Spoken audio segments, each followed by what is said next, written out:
Selamat hari Minggu, Bapak, Ibu, dan Saudara, anggota jemaat dan simpatisan GKI Banyuwangi. Kita berjumpa lagi dalam program Santapan Rohani GKI Banyuwangi. Pada hari ini, hari Minggu tanggal 15 November 2020. Bapak, Ibu, dan Saudara, pada hari ini Gereja Kristen Indonesia Banyuwangi mulai menyelenggarakan kebaktian onsite atau tatap muka di gedung gereja. Namun, ada sebagian dari kita yang masih harus tetap melakukan ibadah secara online. Namun, kita bersama-sama yakin bahwa itu adalah kepercayaan yang Tuhan berikan kepada setiap kita, yaitu untuk bertanggung jawab pada kehidupan setiap kita. Kehidupan iman kita, juga kehidupan jasmani kita. Oleh sebab itu, Bapak, Ibu, dan Saudara, hari ini kita akan bersama-sama merenungkan tema hamba yang dipercaya. Firman Tuhan yang mendasari perenungan kita diambil dari Matius pasal 25 ayat 14 sampai dengan 30. Sebelum kita bersama-sama mendengar dan merenungkan firman Tuhan, mari kita mengambil waktu untuk berdoa. Kita bersatu di dalam doa. Kami mengucap syukur Tuhan, kalau hari ini gereja kami GKI Banyuwangi memulai kembali kebaktian onsite di gedung gereja. Pimpinlah Tuhan agar segala sesuatunya dapat berjalan dengan baik. Saat ini kami yang masih melanjutkan ibadah dari rumah kami secara online, kiranya Engkau juga menyertai kami di dalam pertumbuhan iman kami. Kami mau melakukan yang terbaik Tuhan untuk setiap kepercayaan yang Engkau berikan di dalam kehidupan kami. Tuntun kami untuk dapat berlaku setia dan taat hanya kepadamu. Di dalam nama Tuhan Yesus Kristus kami berdoa. Amin. Bapak, Ibu, dan Saudara, mari kita membuka bagian Alkitab kita dari Injil Matius pasal 25 ayat 14 sampai dengan 30. Saya akan membacakan bagian kita. Sebab hal kerajaan sorga sama seperti seorang yang mau bepergian ke luar negeri, yang memanggil hamba-hambanya dan mempercayakan hartanya kepada mereka. Yang seorang diberikannya 5 talenta, yang seorang lagi 2, dan yang seorang lagi 1, masing-masing menurut kesanggupannya. Lalu ia berangkat. Segera pergilah hamba yang menerima 5 talenta itu. Ia menjalankan uang itu, lalu beroleh laba 5 talenta. Hamba yang menerima 2 talenta itu pun berbuat demikian juga, dan berlaba 2 talenta.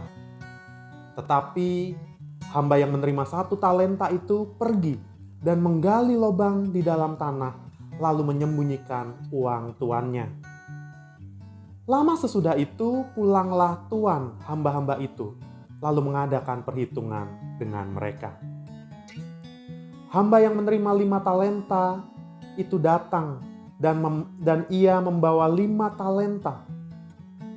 Katanya, "Tuan, 5 talenta Tuhan percayakan kepadaku. Lihat, aku beroleh laba 5 talenta. Maka kata tuannya itu kepadanya, "Baik sekali perbuatanmu itu, hai hambaku yang baik dan setia. Engkau telah setia dalam perkara kecil. Aku akan memberikan kepadamu tanggung jawab dalam perkara yang besar. Masuklah dan turutlah dalam kebahagiaan tuanmu." Lalu datanglah hamba yang menerima 2 talenta itu. Katanya, "Tuan, 2 talenta Tuhan percayakan kepadaku. Lihat, aku telah beroleh laba 2 talenta." Maka kata tuannya itu kepadanya, "Baik sekali perbuatanmu itu, hai hambaku yang baik dan setia. Engkau telah setia memikul tanggung jawab dalam perkara yang kecil. Aku akan memberikan kepadamu tanggung jawab dalam perkara yang besar. Masuklah dan turutlah dalam kebahagiaan Tuanmu. Kini datanglah juga hamba yang menerima 1 talenta itu dan berkata, Tuan, aku tahu bahwa Tuan adalah manusia yang kejam, yang menuai di tempat di mana Tuan tidak menabur, dan yang memungut dari tempat di mana Tuan tidak menanam. Karena itu, aku takut dan pergi menyembunyikan talenta Tuan itu di dalam tanah. Ini, terimalah kepunyaan Tuan. Maka jawab Tuan itu, hai kamu, hamba yang jahat dan malas, jadi kamu sudah tahu bahwa aku menuai di tempat di mana aku tidak menabur dan memungut dari tempat di mana aku tidak menanam. Karena itu sudahlah seharusnya uangku itu kau berikan kepada orang yang menjalankan uang, supaya sekembaliku aku menerimanya serta dengan bunganya. Sebab itu, ambillah talenta itu daripadanya dan berikanlah kepada orang yang mempunyai 10 talenta itu. Karena setiap orang yang mempunyai kepadanya akan diberi sehingga ia berkelimpahan. Tetapi siapa yang tidak mempunyai, apapun juga yang ada padanya akan diambil daripadanya. Dan campakkanlah hamba yang tidak berguna itu ke dalam kegelapan yang paling gelap. Di sanalah akan terdapat ratap dan kertak gigi. Demikianlah Injil Tuhan Yesus Kristus. Yang berbahagia adalah setiap kita yang mendengarkan firman Tuhan, lalu memeliharanya di dalam kehidupan kita. Haleluya. Bapak, Ibu, dan Saudara, kalau kita mendengar kisah tentang perumpamaan hamba-hamba yang menerima talenta ini adalah sebuah kisah yang sering kita dengar. Sejak kita ada di sekolah minggu, kita sering mendengar kisah ini. Sampai kita dewasa ini, kita masih terus mendengar kisah ini. Kita biasanya memahaminya begini. Talenta itu selalu dikaitkan dengan bakat. Bukankah di dalam bahasa Inggris kita mendengar bakat itu disebut dengan talent? Artinya, talenta ini seringkali dikaitkan dengan bakat yang kita punya. Maka di dalam kehidupan berpelayanan kita harus mengembangkan bakat yang ada di dalam diri kita. Apapun yang kita miliki atau kuasai sebagai sebuah keahlian, salurkanlah itu di dalam pelayanan kita. Demikianlah biasa kita mendengar ilustrasi atau ajakan ketika seseorang atau tema di dalam bacaan yang terkait dengan talenta. Tapi pada hari ini Bapak, Ibu, dan Saudara, kita mau menghayatinya dengan cara yang sedikit berbeda. Yaitu kita mau menghayati teks yang kita baca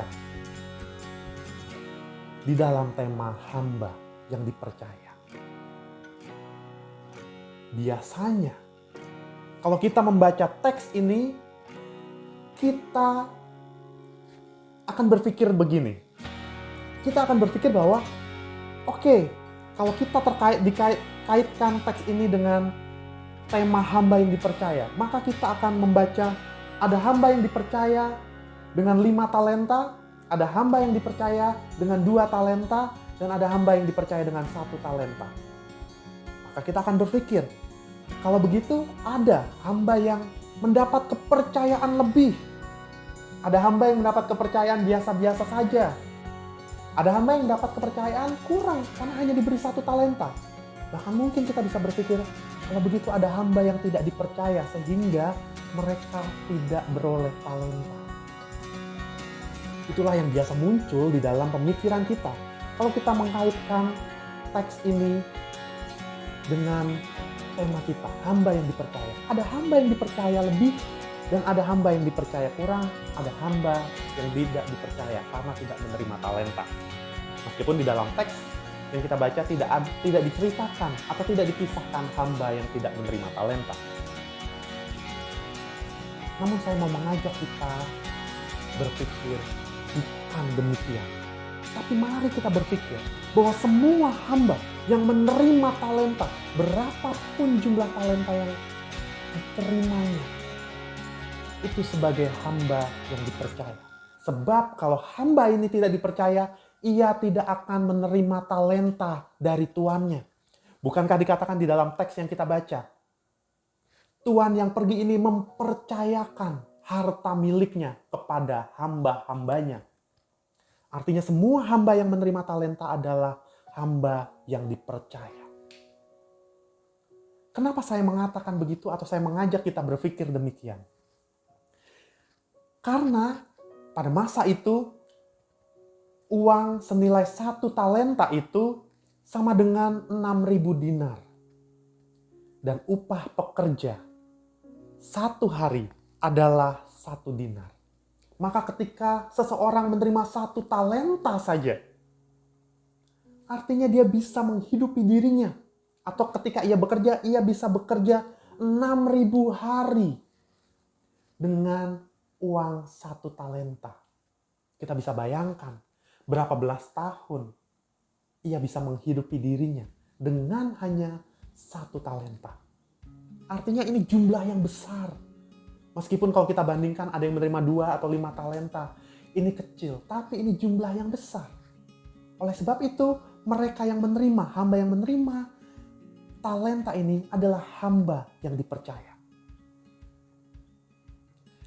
Saya akan mengajak kita untuk melihat bagaimana seorang hamba yang menerima 1 talenta ini punya fokus atau punya pemikiran yang berbeda dari 2 hamba lainnya yang menerima 2 dan 5 talenta. Hamba yang menerima 2 dan 5 talenta mengerjakan uangnya lalu beroleh laba. Beroleh laba 2 dan 5 talenta. Artinya ia meyakini bahwa tuannya yang pergi itu mempercayakan kepadanya talenta itu untuk dikelola. Tapi seorang hamba yang menerima 1 talenta ini berpikir berbeda. Di dalam teks kita bisa menemukan bahwa ia berpikir tentang keburukan orang lain. Keburukan siapa? Keburukan sang tuan yang mempercayakan kepadanya uang 1 talenta. Tapi ia berpikir bukan tentang kepercayaan yang tuannya berikan, tapi ia berpikir bahwa Tuhan ini adalah Tuhan yang buruk, di mana ia menanam, ia memenuai di tempat ia tidak menanam, dan ia memungut di tempat di mana ia tidak menabur. Ia berpikir keburukan tuannya yang belum tentu benar. Atau saya bisa lebih meyakinkan bahwa tuannya adalah Tuhan yang baik karena ia mempercayakan talenta. 1 talenta, uang yang bisa untuk hidup belasan tahun sebagai pekerja. Ia berpikir tuannya adalah orang yang buruk yang hanya mau mencari untung. Lalu ia berpikir takut menghadapi itu. Lalu ia pergi. Yang ia lakukan adalah ia pergi mengubur talenta itu supaya tidak hilang. Dan ia kembalikan saat tuannya kembali. Tapi apa yang terjadi ketika ia mengatakan hal itu kepada tuannya? Tuannya marah. Mengambil 1 talenta yang ia punya, memberikannya kepada hamba lain yang mempunyai 10 talenta dan mencampakkannya di dalam sebuah hukuman di tempat yang paling gelap, di mana di sana terdapat ratap dan kertak gigi. Bapak, Ibu, dan Saudara, teks yang kita baca merupakan sebuah perumpamaan tentang hal kerajaan sorga. Di dalam hal kerajaan sorga, apa yang Tuhan percayakan kepada kita sebagai hamba, sebagai umat. Bukankah setiap kita yang percaya bahwa Tuhan adalah Allah kita, Tuhan Yesus adalah Tuhan dan Juru Selamat kita. Setiap kita yang percaya diberi keselamatan. Itulah yang Tuhan percayakan kepada setiap kita. Keselamatan itulah yang harus kita jaga.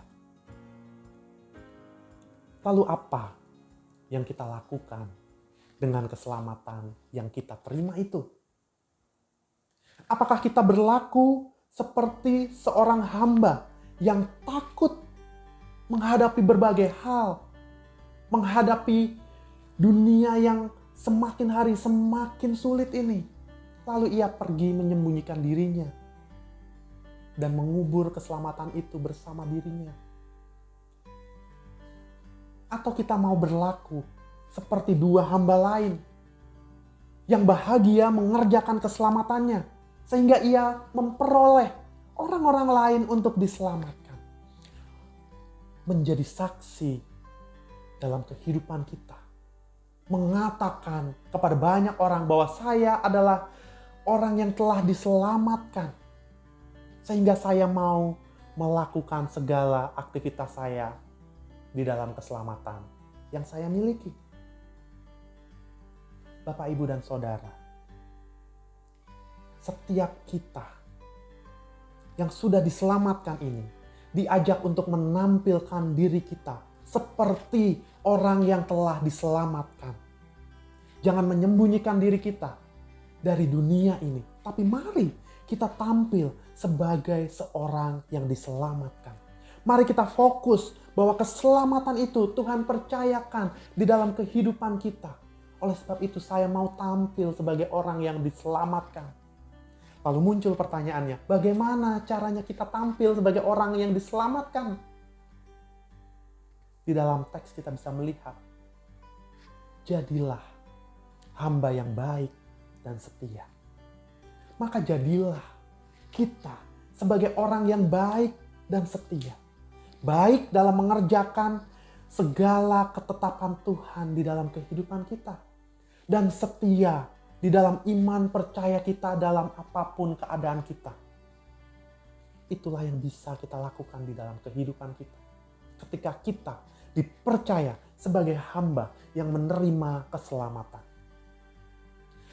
Apapun situasi kita, mari kita setia pada Tuhan kita. Kalau saat ini sebagian dari kita masih harus melanjutkan ibadah online dari rumah, mari kita setia mempertahankan dan bertumbuh di dalam iman kita melalui ibadah-ibadah online yang bisa kita nikmati setiap minggu atau kapanpun dimanapun. Bukankah Tuhan sebenarnya memberikan kemudahan kita untuk bertumbuh di dalam iman? Mari Bapak, Ibu, dan Saudara, kita belajar mensyukuri kepercayaan yang Tuhan berikan kepada kita, yaitu melalui keselamatan yang kita peroleh di dalam Dia dengan berlaku baik dan setia dalam apapun keadaan hidup kita. Mari bersama-sama kita merenungkan firman Tuhan di dalam kehidupan kita. Kita berdoa. Kami mengucap syukur Tuhan untuk kepercayaan yang Engkau berikan kepada setiap kami. Ajar kami Tuhan untuk hidup di dalam keselamatan. Ajar kami untuk dapat berlaku baik dan setia hanya kepada-Mu. Kami mengucap syukur untuk setiap berkat dan penyertaan Tuhan di dalam kehidupan kami. Di dalam nama Tuhan Yesus Kristus, kami berdoa. Amin. Bapak, Ibu, dan Saudara, demikianlah perenungan kita pada hari Minggu ini. Mari kita bersama-sama mensyukuri setiap berkat yang Tuhan berikan di dalam kehidupan kita. Selamat melanjutkan aktivitas Bapak, Ibu, dan Saudara. Selamat hari Minggu, Tuhan Yesus memberkati. Sampai jumpa.